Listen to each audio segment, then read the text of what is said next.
Sa Hawaii, nagkakitaan sila dahil nandito. Dahil sa Alimuana, doon, yun ang pinakamalaking parang shopping center sa Asia. Nagkakilala dahil sa cruise. Okay, pagdating ng panahon, yung ganito, kung meron kayo nakita ganito, at sila naman gumagawa niyan, ang papang. Malamang ako yan, o hindi, nagustuhan lang ito. Itong healing beads na karagdagan ninyo ng proteksyon. Laban ito sa lahat ng masamang espiritu. Espiritu na magkukulang, espiritu na magbabarang, mangusog, espiritu na suwang, pati sa espiritu na mangungutang. Pag meron ko nakatabi, may ibang kanyang espiritu, mararamdaman mo at nararamdaman niya. Pag hindi ka niya kaya, aalis siya. Pero kung talagang malakas siya, at yan ang gawin ng buhay niya. Para sa halip na ikaw ang mag-disgrasya, ito mismo puputok. Puputok siya. Puputok na lang yun. At ayusin, tsaka ipabless. O meron pa yung mga extra na ganito. Meron dyan, pinanipitindi. Sa mga ako, sa lalaki, what is 5 na? What is 5?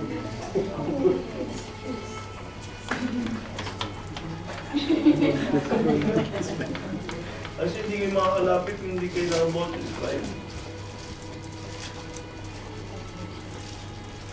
Ito ay bracelet. Alam niyo po karaniwan, hindi. Ito ay may sutra at mantra. Na ito pwede mo ipanggamot. Pag ito, pinuto mo ang kamay mo, sa may sakit, maramdaman mo yung init at ibibigay ang kamay mo. Itong healing beads nyo, pwede ipatol ito sa mga may sakit. Huwag nyo na pahawakan. Ito, tsaka ito, hindi pinahawakan at hindi rin binabasa.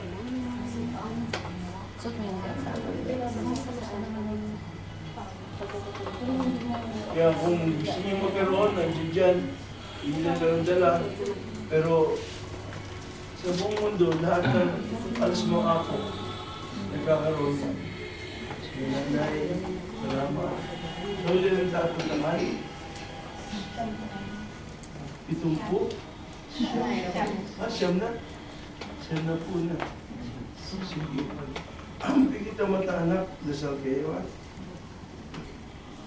Close your eyes and pray. Be sorry of your sins. Hingin na tawad sa mga lingkong. Pangako na pilitin niyo maging mabuti. Hindi na magkasala. Wala siyang kandila. Yung isa. Ang balisa, wala siyang kandila. Take care of your candles, ha? Blessed yan. Para niyang palaspas. Matapos yung gamitin, bring it home. Kung sa altar, kung siya. In terms, pag may panganib, doon yun na sa sisimbihan. Okay? Protect. So, close your eyes. Dasal kayo. If you need to talk to me, in your mind and in your heart, do so. Come on, Asin.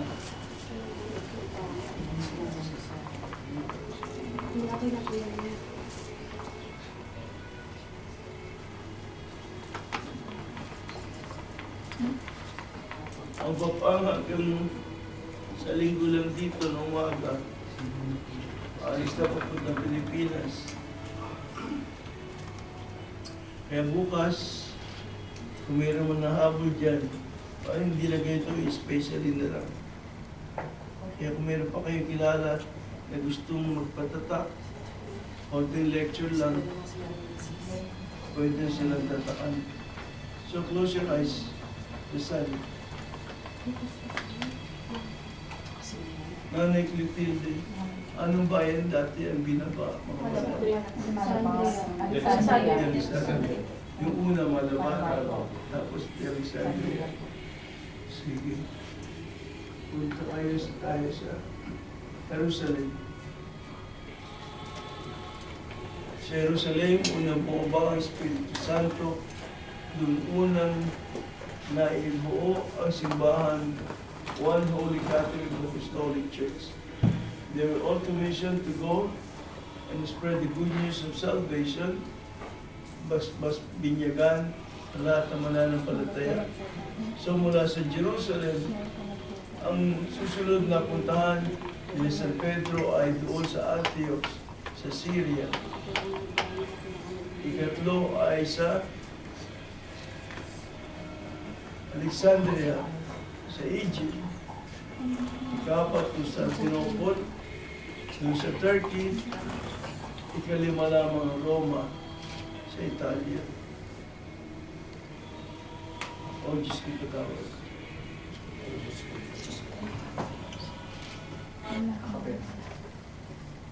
Ay, wala ng tugtog.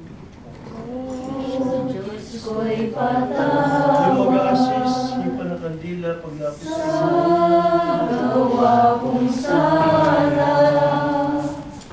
sa iyong kandili, di ko alintana, kami dumadalangin sa iyo, Panginoon.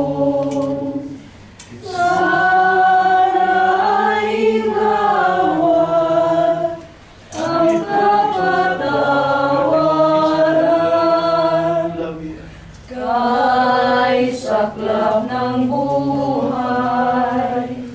Kung sa Diyos ay lalayo sa pagkakasala, tiyak na magdurusa. Marieta. Di ko makita ang landas ng buhay. Iya'y buksan mo na sa pusong may dusa. Higit ang mata. Espiritu ng Kristo sa Diyos. Ko'y patawad sa gawa kong sala sa iyong kandili, di ko alintana, kami dumadalangin sa iyong Panginoon. Sana ay gawad ang kapatawaran. Christus regnat, Christus regnat, Christus, Christos emperat, Christus regnat, Christus regnat, Christus, Christos emperat, Christus regnat, Christus regnat, Christus, Christos emperat.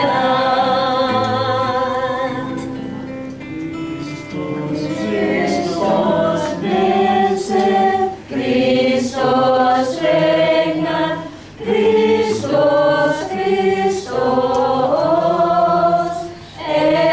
emperat.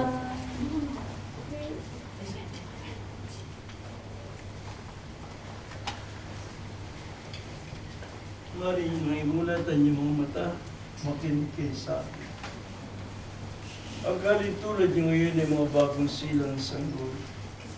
Pinalis ko at pinatawad ko ang lahat ng inyong mga pagkakasala.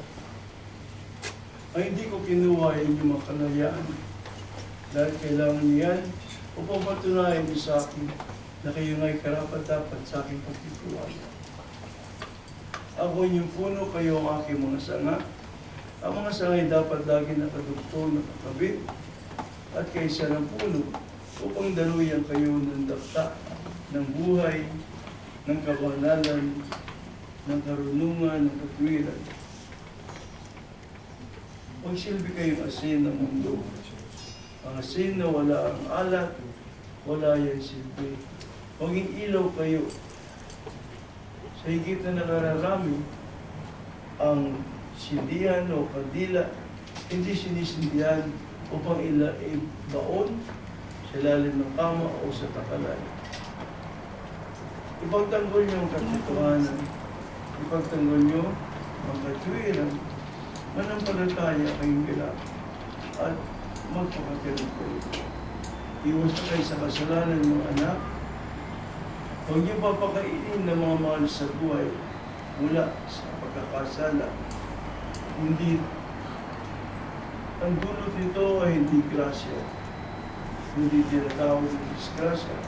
Ang kabayaran sa kasalanan ng ninyo ay sakit at kamatayan. Ang sino mang gumaganap ng kabutihan, pinagpapala ng Diyos. Tandaan ninyo, walang pupunta sa langit o sa impyerno na dito pa man sa lupa na hindi niya alam na doon sa tutungo.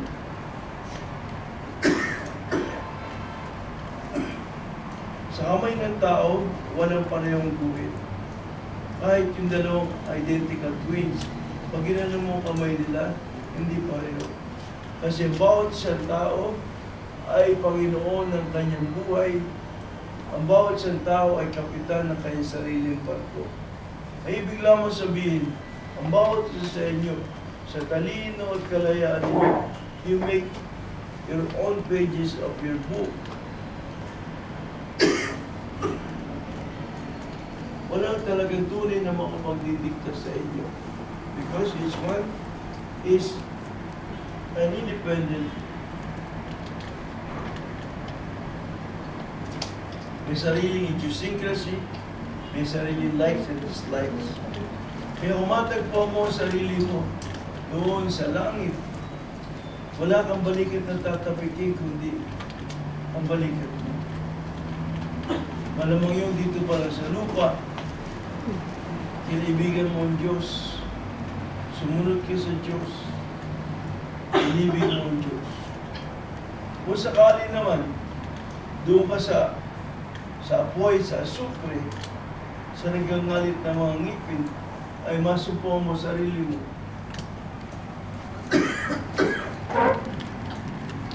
Wala kang sisisihin kung hindi, sarili mo rin.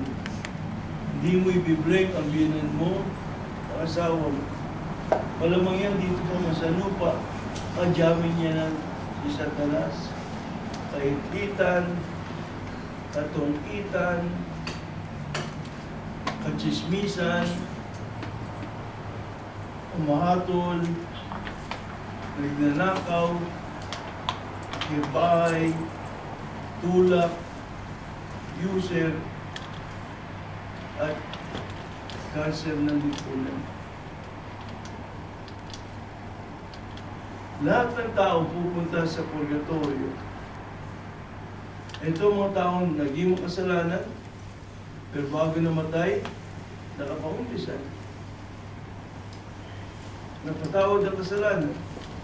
O nagawa mong kasalanan, hindi na mortal. Maliit na lang. So, hindi siya pupunta diretso sa langit.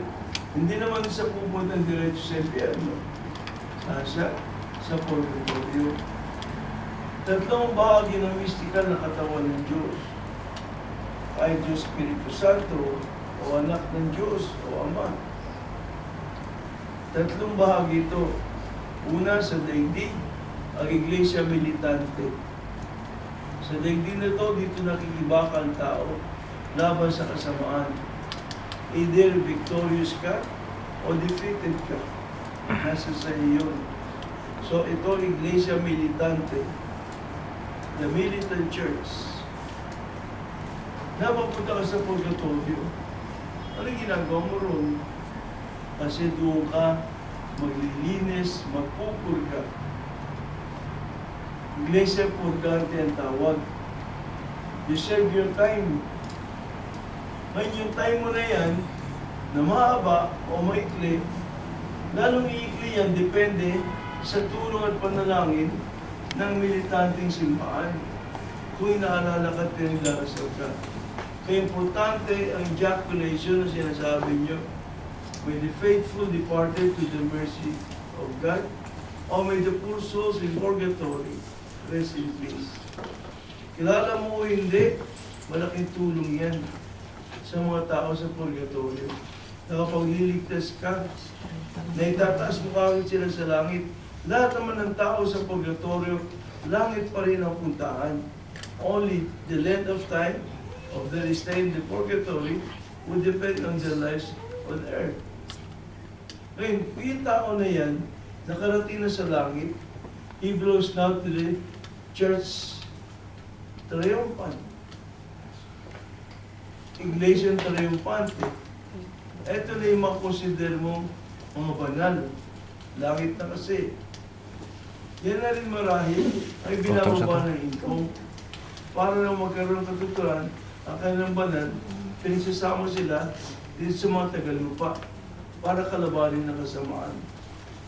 So, ikaw tinatakan, binigyan ka ng tatak na Martha. Yung Espiritu at kaluluwa mo, we join with Saint Martha. At kung kinakailangan sa kalooban ng Diyos, magparamdam, magpadama ang Santa Martha, magmamanifest yan. Hindi mo mabibigyan. Pero ang mga tunay na banal, hindi siya gagawa ng bagay-bagay na ikahihiya mo sa lugar na hindi dapat. Sa pangkalatang nagdadasal kayo, ano ba, nag-rosaryo kayo, nagbimisa, bigla na, ako, si Darna. Hindi ginagawa ng banal yun. Okay, sinalibay.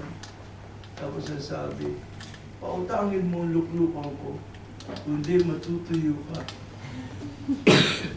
O kaya, ang swerte mo, ang luklukan ko yung may ibig sa'yo. Hindi na totoo yan. Ang mga banal ninyo, magpaparamdam, gaganap, o kailangan sa utos ng Ama. Kaya mga mensahe nito ay banal din. Banal din. Kaya yung mga nag-aaral sa eskwelahan, hindi expected na darating ang mga banal niyo dyan o gulong klase. They will never create any scandal anywhere. Kung kinakailangan tumadaman nyo, maybe during your group prayers, sa misa, after the misa, yun lang. Pinapayagan naman gumanap ang banal. Depende. Depende. Tapos nga, yung mga nabibilang sa Church Triumphant, ito naman ang tumutulong sa inyo sa lupa. So, paligid lang yan. Paligid lang. Paano ikalaro sa purgatorio? Aba, hindi naman kasama yan. Pinili na maging away ng Diyos sa lupa pala. Pinili na dyan. Tandaan nyo, ang mga banal lagi na ganito. Dalawa yung pipili mo. Kaligtasan o kaparusahan. Sa langit o sa impyerno. May talino ka, may laya ka, gamitin mo. Kaya una, walang namamatay na pupunta sa langit o namamatay na may utang.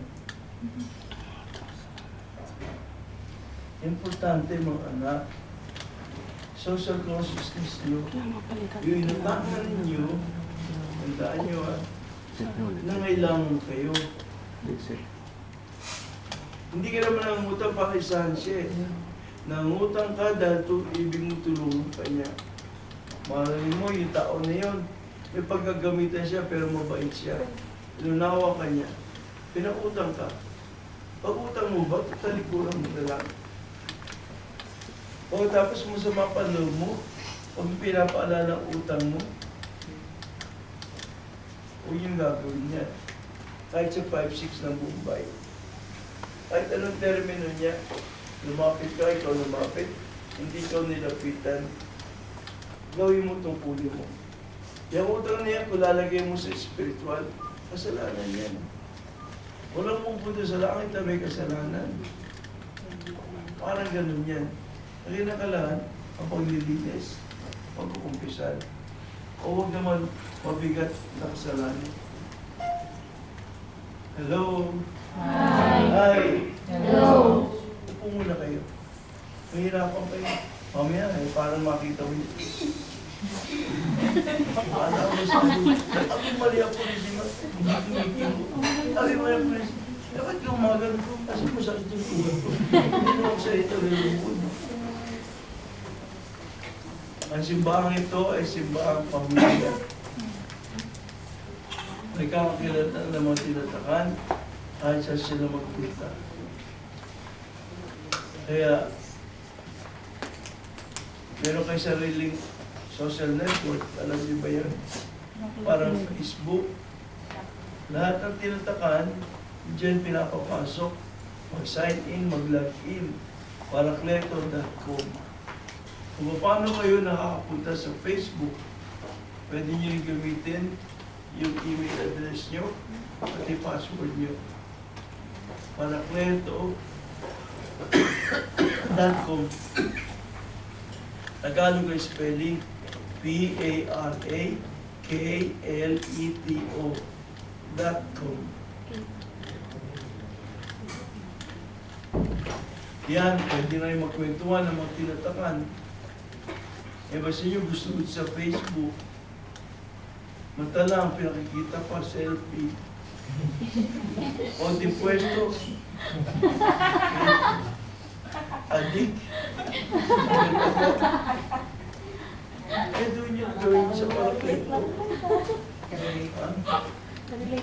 Minsan na pa, nagmo-monitor sa Facebook. Pag nakita hindi maganda ang litrato at malaswa, makakatingin ka sa pampang. Magsisermo na ka sa Facebook din. Ano ka?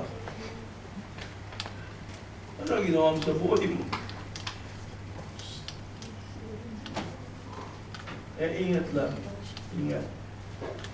Sa Pilipinas, kung meron kayong mga kapatiran, kamag-anak, gusto makatapos ng college, ipapa-scholar at simbahan. Kaya nandoon siya sa Sacrifice Valley. Doon, ang lugar na yun. Pag doon nag-aral, piyado makakatapos. Kasi concentrated sa aral. Hindi lumalaktaw ng klase kasi dahil sa baha, dahil sa rally, dahil sa ano pa man dahilan. Kung lumaktaw ng klase, officially announced yun mula sa patriarcha. Dahil siya ang dito college, siya ang presidente ng college. Doon, kinikilala ng school ang pangailangan ng estudyante. And they make sure na makakapasa ito sa board exam para mapakinabangan ang kanilang pag-aaral. Pero nga doon, ang buhay manicurista lang. Pero Bisaya, maniwala ba kayo, dalawang anak niya na pagtapos doon. Nakatapos ng edukasyon. Eh, iba dyan, regular trabaho, hindi mapag-aral ang anak, sa mahal. Igastusin lang na pamasahe, baon, mga libro, mamahal pa ng tuition fee, 20,000, depende sa course. Doon sa sacrifice, 5,000 lang per semester. Tapos second year mo, igagawa ka pang scholar. Pwede mo itira doon sa seminaryo, anak mo lalaki. Meron din naman doon na parang dorm para sa mga babae. Kaya lang mapapansin niyo, may mga indigenous people mula sa Mindanao, mula sa Mindoro, mula sa Tugigaraw sa Kalinga, Payaw. Kasi yun ang tinutulungan eh. Kasi yung mga IPC sila sabi,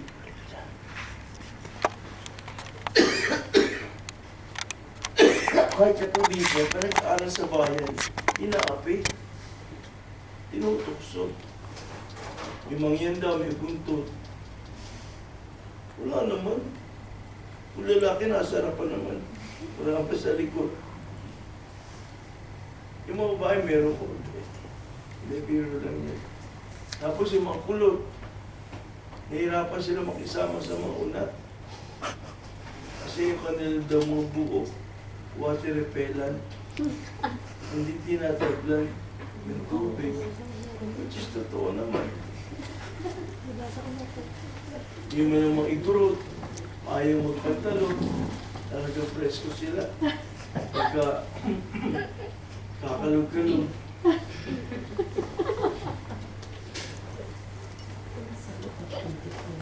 Pero wag kayo ang daming maganda mukha na mga IPs. Kahit sa ita, maganda rin ang mga mukha nila.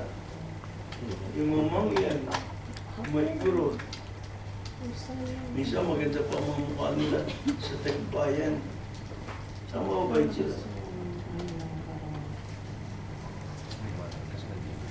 Siguro papang nyo, mahigit na 50 ang napag-aral niya na ng libre. Bukod siya nagtuturo noon siya, hindi na college. Pero hindi niya na magawa kasi lahat na misyon, pinakalampuntahan niya. Hindi naman narating doon ay kung hindi sa pamamagitan niya.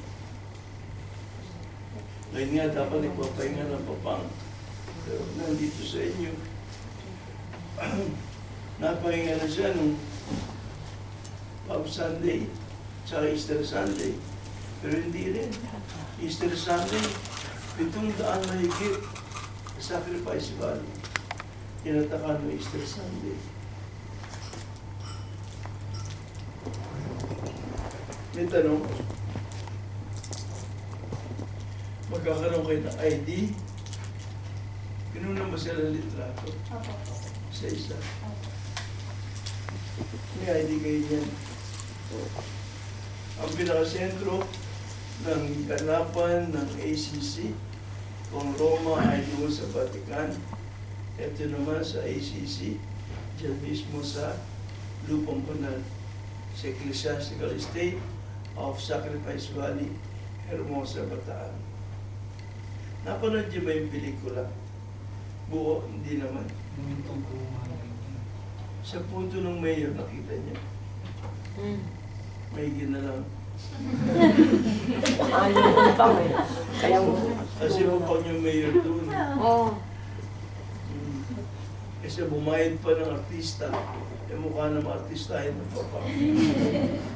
Ang buhay niya, si Eric Isong gumanap. Sa mamang naman, si Perla Bautista. May girlfriend doon, si Eric Isong. Si Gutierrez. Lahat ng gumanap doon sa pelikula na yun, nagkaroon ng pagpapala. Swerte sa mga lengko. Isa na si Rufa. Diba?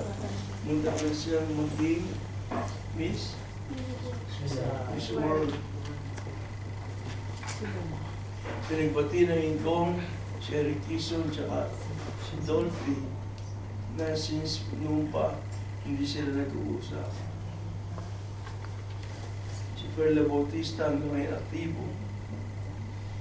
Si Elizabeth Turopesa, pagkawat wala sa pelikula, ay may tatak. Si Roy Alvarez, doon sa Villa Quintana, yun doon, Manolo ba doon? Yun namatay nga lang, pero apo rin yan. Si Lito Lapid, senador, apo rin. Si Dick Gordon, apo rin. Si Marcos, apo. Si Melda, apo.